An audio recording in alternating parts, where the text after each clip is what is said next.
ആകാശത്തിലൂടെ ഒരു വിമാനം പറക്കുന്നതിന്റെ ശബ്ദം കേട്ടാൽ വീടിന് വെളിയിൽ വന്ന് അത് നോക്കി നിൽക്കാത്ത മനുഷ്യരുണ്ടാവില്ല. ജീവിതത്തിൽ ഒരിക്കലെങ്കിലും ഫ്ലൈറ്റിൽ യാത്ര ചെയ്യണമെന്ന് ആഗ്രഹിക്കാത്ത മനുഷ്യരും ഉണ്ടാവില്ല. കാരണം അത്രയധികം മനുഷ്യനിൽ കൗതുകമുണർത്തുന്ന ഒന്നാണ് ഈ ഭൗതിക പ്രപഞ്ചവും ശാസ്ത്രത്തിന്റെ കണ്ടുപിടുത്തങ്ങളും. നമുക്ക് ചുറ്റുമുള്ള പ്രപഞ്ചത്തെക്കുറിച്ചുള്ള അറിവ് വർദ്ധിപ്പിക്കുന്നതിന് അതിന്റെ ഓരോ കോണും പര്യവേക്ഷണം ചെയ്യേണ്ടതുണ്ട്. ഇക്കാര്യത്തിൽ ശാസ്ത്രലോകത്തെ ഒത്തിരി അധികം സഹായിച്ച ബഹിരാകാശ യാത്രികയാണ് സുനിത വില്യംസ്. കേൾക്കാം ഈ ഗഗനചാരിയുടെ ജീവിതകഥ. അമേരിക്കൻ ഐക്യനാടുകളിലെ മധ്യ പടിഞ്ഞാറൻ മേഖലയിലെ ഈറി തടാകത്തോട് ചേർന്ന് കിടക്കുന്ന ഒരു സംസ്ഥാനമാണ് ഒഹായോ. ജോമെട്രിയുടെ പിതാവായ ഗ്രീക്ക് ഗണിത ശാസ്ത്രജ്ഞൻ അലക്സാണ്ട്രിയയിലെ യൂക്ലിഡിന്റെ പേരിൽ അറിയപ്പെടുന്ന ഈ നഗരത്തിൽ 1965 സെപ്റ്റംബർ 19 ദിഗിതക് പാണ്ഡെയുടെയും ഉർസുലിൻ ബോണി പാണ്ഡെയുടെയും മകളായി സുനിത വില്യംസ് ജനിച്ചു. കുരങ്ങുകളിലെയും മനുഷ്യരിലെയും മസ്തിഷ്ക വാസ്തുവിദ്യയെ കുറിച്ച് താരതമ്യ ഗവേഷണ പഠനങ്ങൾ നടത്തി ശാസ്ത്രലോകത്തിന് ഗണ്യമായ സംഭാവനകൾ നൽകിയ പ്രശസ്ത ന്യൂറോ അനാട്ടമിസ്റ്റാണ് സുനിത വില്യംസിന്റെ പിതാവായ ദീപക് പാണ്ഡ്യ. സ്ലൊവേനിയയിൽ നിന്ന് അമേരിക്കയിലേക്ക് കുടിയേറി പാർത്ത് സ്ലൊവേനിയൻ അമേരിക്കൻ വംശജയായി മാറിയ ഉർസുലിൻ ബോണി പാണ്ഡ്യ മകളുടെ ആഗ്രഹങ്ങൾക്കും താല്പര്യങ്ങൾക്കും പിന്തുണ നൽകുന്ന നല്ലൊരു അമ്മയാണ്. ഹാർവേഡ്, ബോസ്റ്റൺ മുതലായ പ്രമുഖ യൂണിവേഴ്സിറ്റികൾ സ്ഥിതി ചെയ്യുന്ന മാസച്യൂസെറ്റ്സ് സംസ്ഥാനത്തിലെ നീതാം ഹൈസ്കൂളിൽ നിന്നാണ് 1983 സുനിത മാം തന്റെ സ്കൂൾ വിദ്യാഭ്യാസം പൂർത്തിയാക്കിയത്. ഒരു വെറ്റിനറി ഡോക്ടർ ആകണമെന്നും അനേകം മൃഗങ്ങളെ സംരക്ഷിക്കണമെന്നും ചെറുപ്പം മുതലേ ആഗ്രഹിച്ചിരുന്ന സുനിത മാമിന് തനിക്ക് ചുറ്റുമുള്ള പ്രപഞ്ചം എങ്ങനെയാണ് പ്രവർത്തിക്കുന്നത്, എന്തെല്ലാം അടിസ്ഥാന തത്വങ്ങളിലൂടെയാണ് ഈ ഭൗതിക പ്രപഞ്ചത്തെ മനസ്സിലാക്കാൻ സാധിക്കുക തുടങ്ങിയ സംശയങ്ങളാണ് പഠനകാലത്ത് മനസ്സിൽ ഉരുത്തിരിഞ്ഞത്. ഹവേർഡ് ഗാർഡനർ 1983 മുന്നോട്ട് വെച്ച multiple intelligence തിയറിയിലെ existentialist ഇന്റലിജൻസിനുടമയാണ് Sunitha Williams എന്ന് ചിലപ്പോൾ തോന്നിപ്പോകും പഠനകാലത്തെ മാമിന്റെ സംശയങ്ങൾ കേട്ടാൽ. ഒരിക്കൽ തന്റെ ജ്യേഷ്ഠന്റെ നേവൽ അക്കാദമിയിൽ പോകാനും അവിടുത്തെ മിലിറ്ററി ഏവിയേഷൻ ലോകത്തെ നേരിൽ കാണാനും സുനിത മാമിന് അവസരം കിട്ടി. അതിൽ പിന്നെ നേവൽ ഓഫീസർ ആകണമെന്ന ആഗ്രഹം ഉടലെടുക്കുകയും തന്റെ സ്കൂൾ വിദ്യാഭ്യാസത്തിന് ശേഷം യുണൈറ്റഡ് സ്റ്റേറ്റ്സിലെ നേവൽ അക്കാദമിയിൽ ബിരുദ പഠനം ആരംഭിക്കുകയും ചെയ്തു. 1987 BSc ഫിസിക്കൽ സയൻസ് പൂർത്തിയാക്കിയ സുനിത മാം 6 മാസത്തെ നേവൽ സിസ്റ്റം കമാൻഡർ പദവി വഹിക്കുകയും ബേസിക് ഡൈവിംഗ് ഓഫീസറായി നേവിയിൽ തന്റെ ഔദ്യോഗിക ജീവിതം ആരംഭിക്കുകയും ചെയ്തു. 1.5 വർഷത്തിന് ശേഷം നേവൽ ഏവിയേറ്ററായ സുനിത മാം ഹെലികോപ്റ്റർ കോംബാറ്റ് സപ്പോർട്ട് സ്ക്വാഡ്രൺ 3ൽ പരിശീലനം നേടുകയും അതിനൊടുവിൽ ഹെലികോപ്റ്റർ കോംബാറ്റ് സപ്പോർട്ട് സ്ക്വാഡ്രൺ 8ൽ ചേർന്ന് ഇറാഖിന്റെ അധിനിവേശത്തിനും കുവൈറ്റ് പിടിച്ചടക്കലിനും മറുപടിയായി അമേരിക്കയുടെ നേതൃത്വത്തിലുള്ള 35 രാജ്യങ്ങളുടെ സഖ്യസേന നടത്തിയ ഗൾഫ് യുദ്ധത്തിന്റെ ആദ്യഘട്ടമായ ഓപ്പറേഷൻ ഡെസേർട്ട് ഷീൽഡിൽ ഒരംഗമാവുകയും ചെയ്തു. പിന്നീട് ഗൾഫ് യുദ്ധത്തിന് ശേഷം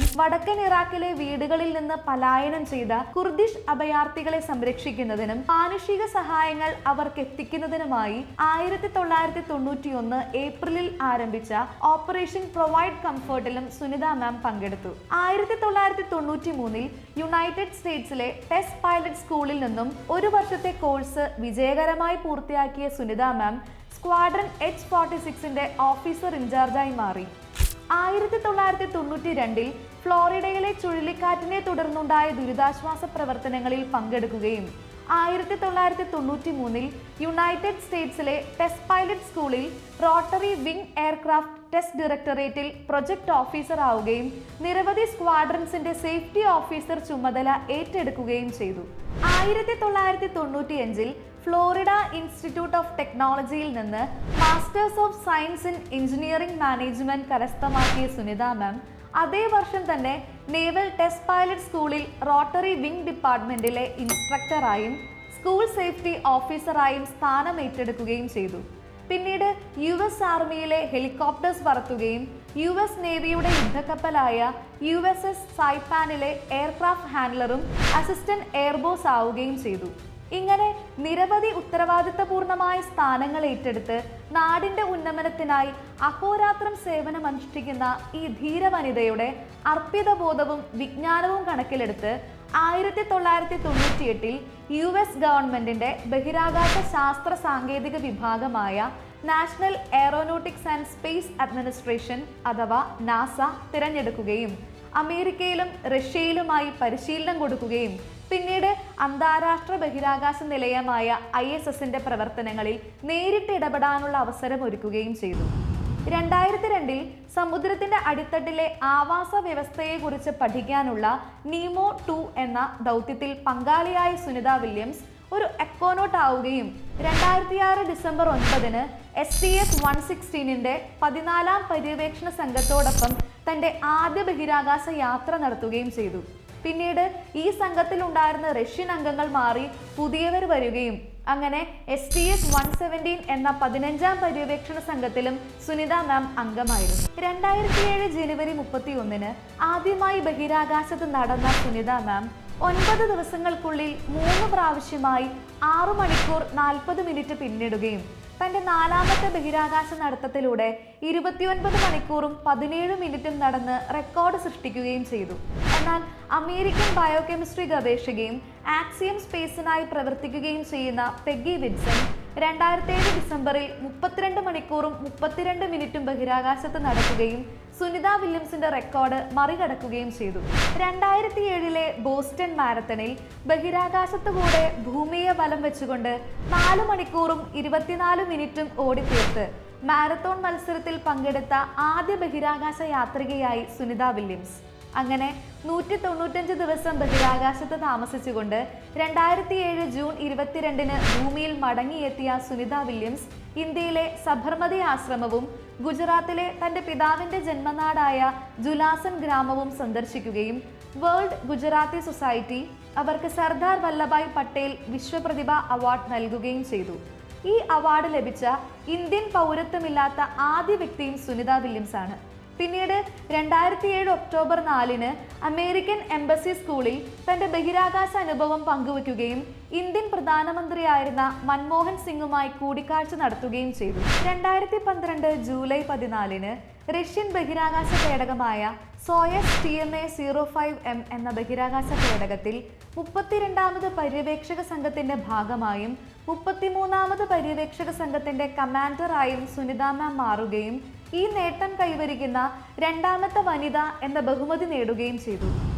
തെക്കൻ കാലിഫോർണിയയിൽ നടന്ന നോട്ടിക്ക മാലിബു ട്രയാത്ലണിൽ പങ്കെടുക്കാനായി അന്താരാഷ്ട്ര ബഹിരാകാശ നിലയത്തിന്റെ ട്രെഡ്മില്ലും സ്റ്റേഷനറി ബൈക്കും മൈക്രോഗ്രാവിറ്റിയിൽ നീന്തുന്നത് പോലെ ചെയ്യാനായി അഡ്വാൻസ്ഡ് റിസസീവ് എക്സസൈസ് ഡിവൈസും ഉപയോഗിക്കുകയും അങ്ങനെ 1 മണിക്കൂർ 48 മിനിറ്റ് 33 സെക്കൻഡ് കൊണ്ട് 800 മീറ്റർ നീന്തുകയും 29 കിലോമീറ്റർ സൈക്ലിംഗ് ചെയ്യുകയും 6.4 കിലോമീറ്റർ ഓടുകയും ചെയ്ത സുനിത വില്യംസ് ബഹിരാകാശത്ത് നിന്നും ട്രയാത്ലണിൽ പങ്കെടുത്ത ആദ്യ വ്യക്തിയായി മാറി.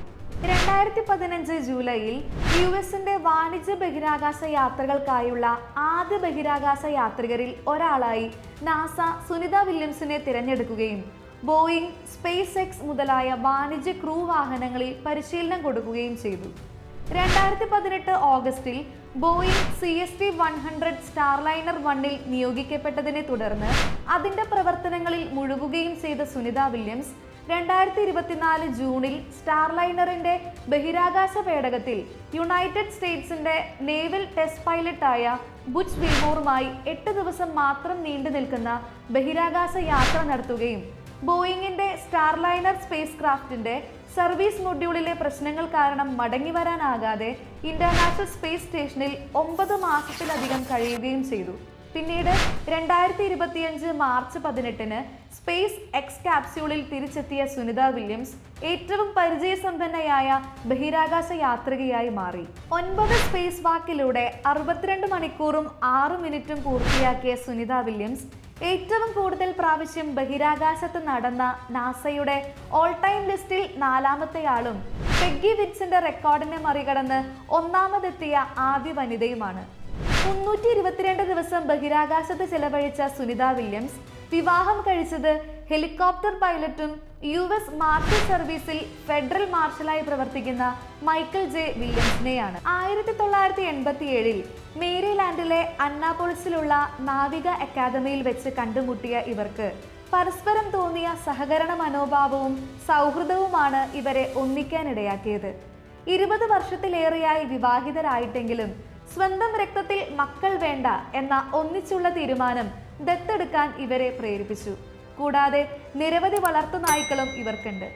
സ്റ്റാർലൈനറിൽ തിരികെ യാത്ര ചെയ്യുന്നത് അപകടകരമാണെന്ന് നാസ പറഞ്ഞതിനെ തുടർന്ന് സുനിത വില്യംസിന് ബഹിരാകാശത്ത് ദീർഘകാലം താമസിക്കേണ്ടി വന്ന സാഹചര്യത്തിൽ ഇത് അവളുടെ സന്തോഷകരമായ ഇടമാണ് എന്ന് പറഞ്ഞുകൊണ്ട് ശക്തമായി പിന്തുണച്ച മൈക്കൽ ജെ വില്യംസ് തന്റെ കരിയറിൽ അസാധാരണമായ നേട്ടങ്ങൾ കൈവരിക്കാൻ സുനിത വില്യംസിനെ സഹായിച്ചു.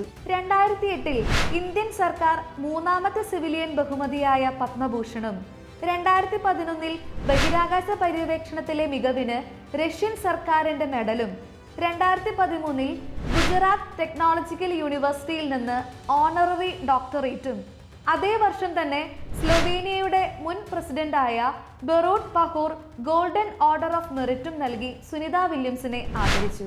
2020 വാഷിംഗ്ടൺ DC-യിലെ ഇന്ത്യൻ എംബസിയിൽ സ്റ്റുഡന്റ് ഹബ് സംഘടിപ്പിച്ച വെർച്വൽ അഭിമുഖത്തിൽ അമേരിക്കയിലെ 50,000-ലധികം ഇന്ത്യൻ ഇന്റർനാഷണൽ സ്റ്റുഡൻസിനോട് സുനിത വില്യംസ് തന്റെ ബഹിരാകാശ അനുഭവങ്ങളും ഒരു ആസ്ട്രോനട്ടിനുണ്ടായേക്കാവുന്ന ആരോഗ്യ പ്രശ്നങ്ങളും പങ്കുവച്ചു. യുണൈറ്റഡ് സ്റ്റേറ്റ്സിന്റെ ഏറ്റവും വലിയ വേതന ഗ്രേഡായ GS-15 ഉൾപ്പെട്ട സുനിത വില്യംസിന് 1 കോടി മുതൽ 1.5 കോടി രൂപ വരെ വാർഷിക വരുമാനം ലഭിക്കുന്നുണ്ട്. ശാസ്ത്രലോകത്തിന്റെ മുതൽക്കൂട്ടായി മാറിയ സുനിത വില്യംസിന്റെ ജീവിതം നിങ്ങൾക്കൊരു പ്രചോദനമാകാൻ ഈ വീഡിയോ സഹായകമായെങ്കിൽ തീർച്ചയായും ചാനൽ സബ്സ്ക്രൈബ് ചെയ്യണമെന്നും ലൈക്ക്, ഷെയർ ആൻഡ് കമന്റ് ചെയ്യണമെന്നും ഓർമ്മിപ്പിച്ചുകൊണ്ട് signing off learn with Joe.